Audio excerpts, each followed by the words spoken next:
Eh bien bonjour à tous et bienvenue dans cette nouvelle vidéo dans laquelle je vais vous expliquer quelle est l'importance de l'A/B testing ou split testing dans un processus de génération de leads.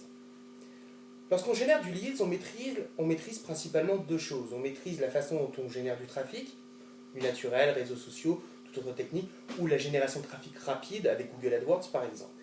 On génère ce pôle, on arrive à générer du trafic, phase 1. Ensuite, on va augmenter les taux de conversion, c'est-à-dire le nombre de personnes sur 100 qui vont vous laisser leurs coordonnées. D'accord ? Les gens qui vont se transformer en leads. Le taux de transformation, le taux de conversion, on va apprendre à construire une page avec l'ensemble des techniques qui convertissent fortement pour augmenter ces taux de conversion. Plus on aura des taux de conversion élevés, et moins les leads vont nous coûter cher. Parce que ce soit en naturel, en stratégie de réseaux sociaux ou de l'achat de trafic, cela a un coût, soit un coût en argent, soit un coût en temps. Donc plus on va augmenter ces taux de conversion, et plus on va baisser le coût d'acquisition aux leads. L'A/B testing ou split testing, c'est la méthode qui va permettre de répondre à des questions dont on ne peut pas répondre avant même d'avoir testé. Je m'explique. Lorsque vous créez une page de conversion, une landing page, donc là on ne va pas parler de trafic, l'A/B testing c'est principalement sur le taux de conversion qu'on va jouer.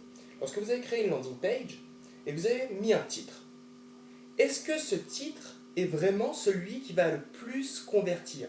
Est-ce que ce titre va mieux fonctionner qu'une autre déclinaison du titre? Ni vous ni moi peuvent le savoir. Évidemment, par expérience, à force de générer des landing pages pour votre business, vous allez vous rendre compte que certains titres de landing page fonctionnent mieux que d'autres. Donc vous avez une estimation par expérience de ce qui va fonctionner le mieux.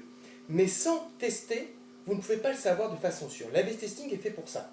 Donc l'A/B testing, très clairement, on va créer une page de conversion qui est exactement comme l'autre, sauf qu'on va changer un paramètre. Vous allez changer le titre, vous allez mettre un titre A, un titre B, vous allez envoyer 50% du trafic sur l'une ou sur l'autre, et vous allez ainsi voir sur ces 100 personnes, et s'il y en a 20 qui ont optiné, c'est-à-dire qui sont transformés en lead, vous avez un taux de 20%, si sur l'autre vous avez un taux de 22%, le titre A fonctionne mieux. Et l'A/B testing, le split testing, ces deux noms veulent dire la même chose, vous allez le faire sur chaque élément de votre landing page, de toute façon isolée. Le titre, vous allez tester plusieurs titres, vous allez voir ce qui convertit mieux. Vous allez tester la couleur du call to action, le bouton où on clique pour demander le devis ou demander le téléchargement de quelque chose. Vous allez changer peut-être la vidéo de conversion. Vous allez peut-être changer, je ne sais pas, la preuve d'autorité. Est-ce qu'il vous faut une preuve d'autorité ou non? Par exemple, on dit souvent qu'une landing page courte convertit mieux qu'une landing page longue. C'est faux. J'ai déjà fait des A/B testing, des split tests sur des pages de conversion qui avaient le même contenu, mais avec des longueurs différentes.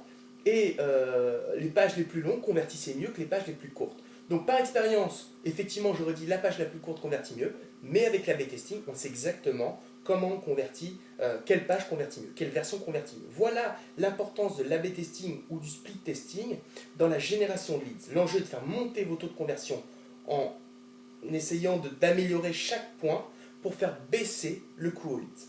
Voilà, c'est tout pour cette vidéo. C'était Guillaume Grelet sur Business Antidote. À bientôt, au revoir.